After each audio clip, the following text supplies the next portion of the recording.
Good morning. It is the Karstensen Teams What Happened in Minnesota Real Estate show that we do about every quarter, although I think the last couple times we've stretched it out to about 4 months. So that's more than a quarter. We got AJ Torfin, Michelle Karstensen, and Chuck Karstensen here. AJ, I don't know if you've been on one of these before, so welcome to the program. I think I was on the last one, but Were you? I will take that welcoming. Okay. Well, it's been a while. I forget that far out. Michelle, what's new with you, Michelle? I'm a grandma now. Yes, Michelle's a grandma. I don't probably look like a grandma. I don't know what grandma's supposed to look like, but I mean, the emoji makes them look really old. So definitely am one, though. Young grandma. Mm-hmm. All right. And our missing link here, Michaela, she's the mama. Mm-hmm. Mama Michaela is not on the show today. I told her she could pop on with the baby. So we'll see. Maybe she'll make a little baby cameo appearance. We'll see. Well, we have other good news. Yeah. Since the last time we were here, we had the REMAX Results Awards, which we have once a year in February. And I don't know. I feel like in all the years in the past that I've been doing this, they send us an email like, you better be at the awards. You might be getting an award. Either they did and Chuck missed it. He says he didn't, so I don't think they did this year. So we were at the awards and sitting there like not have camera ready because it was a surprise, I guess. Not like a surprise that we'd get an award, just like, why didn't they tell us? And we thought, well, maybe they're on the list and they knew we'd be there. Yeah, they knew we'd be there. So I told Chuck, well, maybe it's top 3, and somehow we didn't make it this year. We didn't do as good. And nope, we got number 4 in volume, and then they said number 1 in transactions, which is both up from last year. So that's good. And we did do better last year, 2024, than 2023. So yeah. And then my only note I really put on the start of the show is that it's cold outside of Minnesota, but the real estate market's heating up. And I think there is more action by a decent amount in general for most people, 2025 over 2024 this time. I know for me, I've got a lot of listings coming down the pipeline, decent amount of buyer calls. And I think a lot of these properties, some of these properties, at least in the metro area, are getting multiple offers again. Not necessarily getting blown up in price much, but competitive. Yeah, I mean, I think in the first-time home buyer sections, definitely very competitive. I've been showing people houses going to a couple different places in that under 400 range, and lots of people coming in to those houses in the metro area. Anyway, so I showed one yesterday. I knew it'd go multiple offers before I even look at it. A lot of them, you just know they're going to go multiple offers before I even look at it. So I just tell my clients, like, it's going to go multiple offers. So you still want to look at it because I know if you don't want to be in multiple offer situation, like, probably shouldn't even look at it. And yeah, I mean, I showed it to them at 5 by 6. There's multiple offers due tomorrow. So just kind of know we're back into that hot spring market. Although we did see that in the fall, we saw that in the winter, that those first-time home buyer properties do go pretty fast anyways if they're priced correctly and look nice. So that hasn't really changed. And people are like, oh, spring market. Well, that's true. I think the biggest thing about the spring market right now is, as we always say, is the leases come up here. I mean, we're going to hit March, April, May, June. Those are in all, like, I'd have to say like 70, probably 70, maybe I'm wrong. We'd have to find the statistic of when leases come up. And a lot of that is because people get out of college and start their leases around that May, June earlier area. And most people don't want to rent and move in the winter. Even people that lease out their properties like to have those go in the spring or the fall, but definitely not the winter. So we'll see those people come out and, they probably didn't buy last year because everyone's like, oh, 8% interest. And if they didn't get to buy the year before because it was too competitive, now it's like, well, it's we got to do it or not do it at this point. So we're going to see a lot of first-time home buyers come again to this market, and we're not going to have the supply that we need, unfortunately. But we'll get you the house. If you want to get a house, we'll get you in one. You're just going to have to be patient, and you're going to have to bid in the multiple offers. Yeah, right now I'm trying to get to a page to share this on my page. Well, that's why I'm looking down. But no, I'm following along with everything you're saying, and I think probably the main thing is that pent up demand that you're basically saying is now people are like, well, whatever it is, what it is, I need to get out there, and I want to get a house, I want to make a move, and that's what's happening. There's leases up in March, there's leases up in April, leases up in May. And obviously, if it's up in March, you got to hustle. But if it's up in April, May, you have to start now. Mm-hmm. Yeah, no, we got plenty of calls with that. And then I also think there's a lot of people that are like, well, maybe I was going to buy last summer, kind of waited through the fall, watching the rates. And now they're like for sure buying, which, I don't know, maybe they should have bought last summer. I don't know what the difference is really, but you can keep waiting if you want. I mean, you got to do what you got to do. There's lots of buildings go up for rent and then you'll pay rent. And that's not the worst thing in the world to start off doing. But also, a lot of people worry about the rates, and I'm not sure when the rates will go down. I know when I bought my first house, it was like in the 5s. So we're in the 6s, maybe 7 here. And that's okay because you buy the house and you date the rate. Yep. So AJ, you're showing a lot of homes, kind of a wide area for us and a couple other agents. And what are the buyers that you're working with? Are they're pretty much like, yep, we're just going to buy because we need to buy? I would say the amount that's changed from the last couple months, or just say 6 months when we're in like the summertime more. I'd say that there's more people that are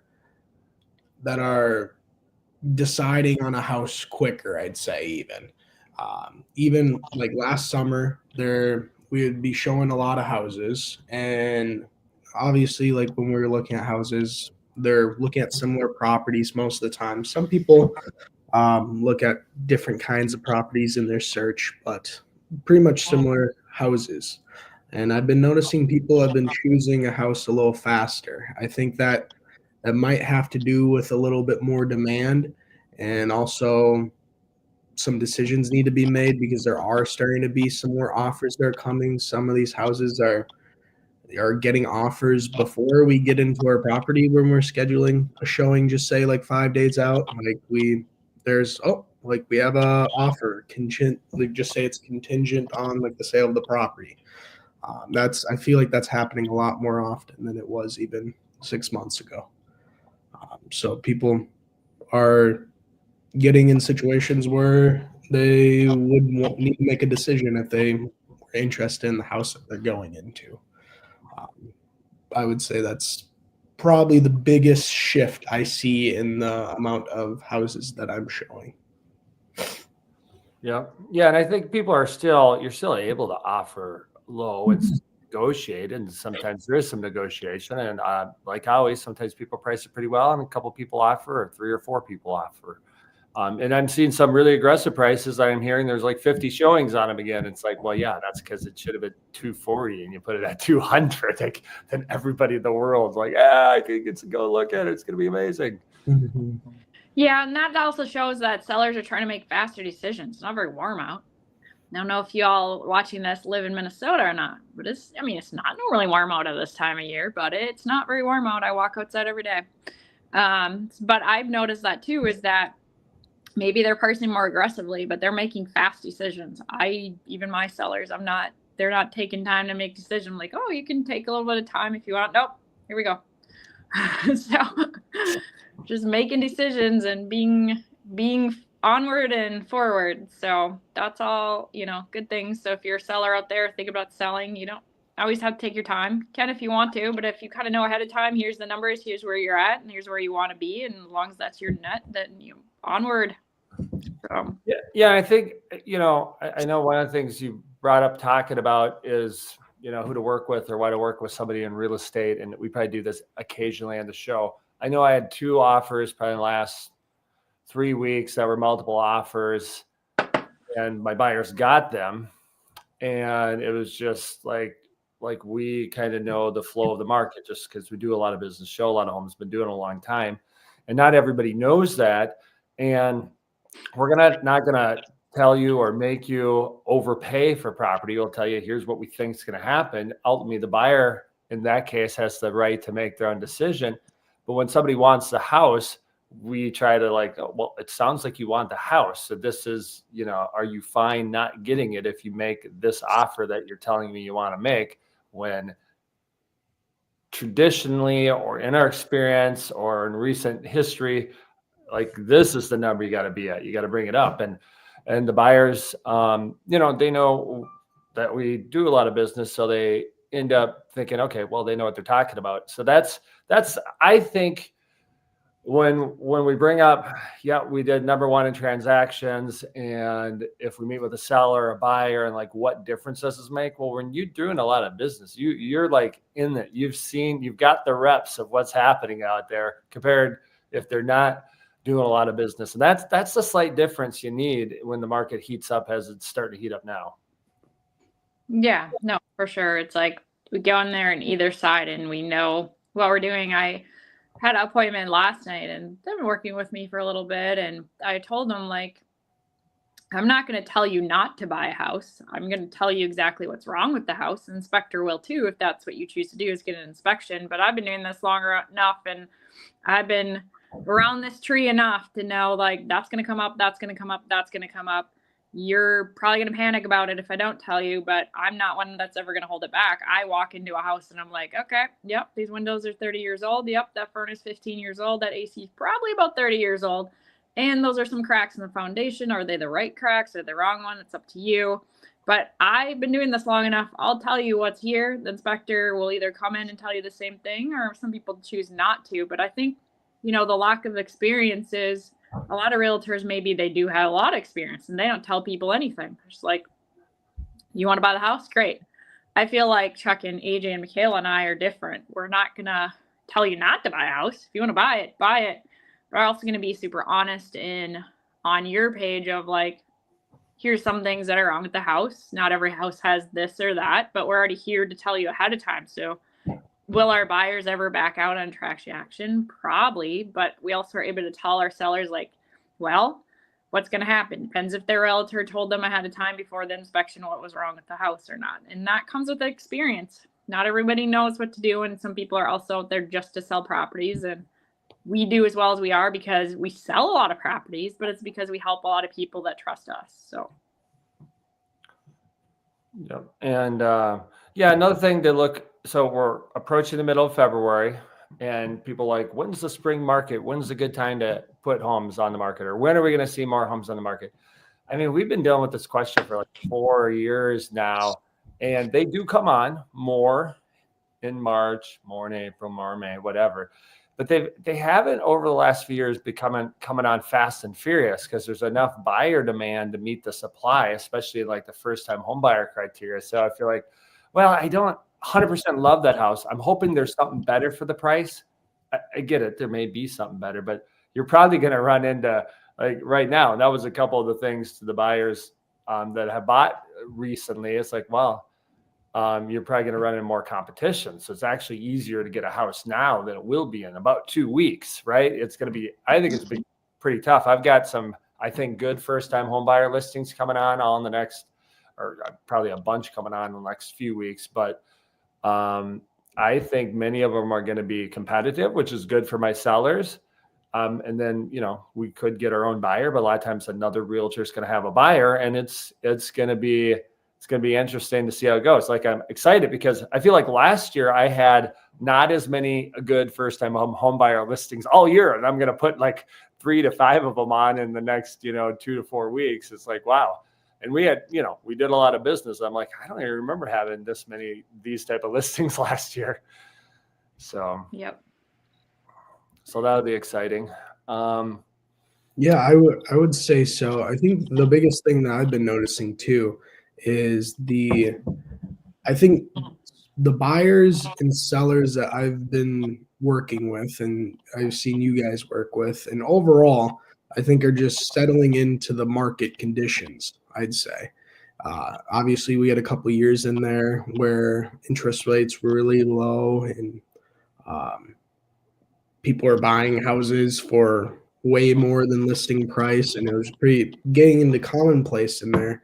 And then 2023, it slowed down. I mean, interest rates went up, and I think after 2024, going into 2025 now, and already a little over a month in, I see people starting to get comfortable in the market, understanding like people are still waiting on interest rates to drop or whatever in that sense, but like people are starting to understand like the market itself of what it's been the last year or so, and kind of getting comfortable with maybe buying a house or listing their house and understanding where the price should be on that, or at least around that point, is one of the big things that I've been noticing. Yeah. Yeah. And sometimes it takes time. I've got a couple buyers, one that's closing this month, and they're looking for like a niche property and looked around for a while. And sometimes it just takes time to be like, okay, what do we really want? So we still have those buyers out there. We still have sellers that list their properties too high and eventually probably come down.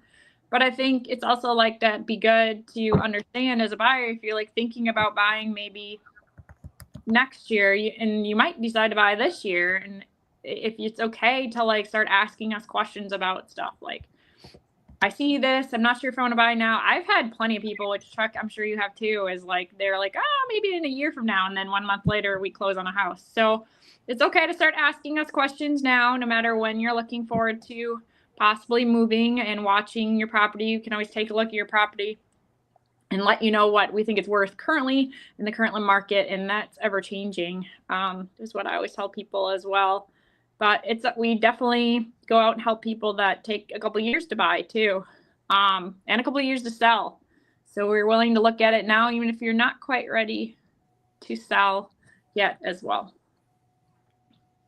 Yeah, and this time of year, a lot of people are checking into their value for spring, or going to get their home ready by spring. Perfectly fine. We come out, check it out, give you some tips, make sure you do the best value adds to your house for selling, and that is a big thing. Let's see, another topic so just so people know, if they've never tuned in live or listened to the recording, if you go back in my podcast history, this was the show we started during COVID. This is the 36th episode of doing this show. We did it more frequently during COVID. Now, like I said, every 3 to 4 months we're doing it. So over time, we've covered most general real estate topics, and then every once in a while on most of the shows we'll do a specific topic. We like to do what's happening in the current events of real estate, which we've talked about now. Last time we talked about the change in like the buyer broker commission, how that's handled. It's probably slightly shifting each few months of how it's handled. Do we want to talk about that at all, Michelle, just briefly? I mean, how it's handled, I guess, like at the end of the day, we usually just come and help you list your property. We'll tell you what our rate is to help you get your home successfully sold. And then, I mean, there's a little bit of questions. I mean, most people I work with, the majority actually, it's super rare to come across somebody that doesn't understand how I explain it. But the only thing that's really changed is that we don't automatically, in the past, I mean, I never ran into anything in 10 years that I didn't get paid off the MLS for helping you buy a property. And now I just need to negotiate, but I'm good at that. So that isn't something I fear. And at the end of the day, it's like, we'll help you buy a property. We'll get it figured out and you'll get into your home happily. And yeah, do we get paid to do that? Absolutely. This is our small business. This is what we do, and we do it well. So nothing's really changed in the last years. It was just more of a news media thing. More of it's just paperwork on our end and how we need to negotiate, but we've always been negotiating. So yeah. So then another thing in real estate that we've already talked about a little bit is interest rates. I think coming into the year, they were projecting they'd go down. Now it seems like they're not really projecting they go down. And I know we covered it in general, but what's your thoughts, Michelle or AJ? Do you think even, up, or down? What would you say coming up, interest rates? For 2025? Yeah, or even in the next few months. They'll be low. By the end of the year, they'll be lower than they have been since it went up. Okay. I think they'll be flat coming up, and yeah, they probably will be lower by the end of the year. I like that idea. Mm-hmm. And flat doesn't mean they stay the same. It means they fluctuate up and down, a little bit higher, a little bit lower, but in general, don't expect it to be like, oh, they're down to 6%. Yeah, no, and it's like good. We have some lenders that every week they send us, it's lower than last week, it's higher, and I keep my eyes on that. I have some clients I send them to, and they might even not be currently working with that lender, and some of them switch, but it's really good if you're wondering what the rates are to get connected with the lender that's up to date, and we'll send you like, yeah, you might not buy for 3 months, but here's where the rates are at right now.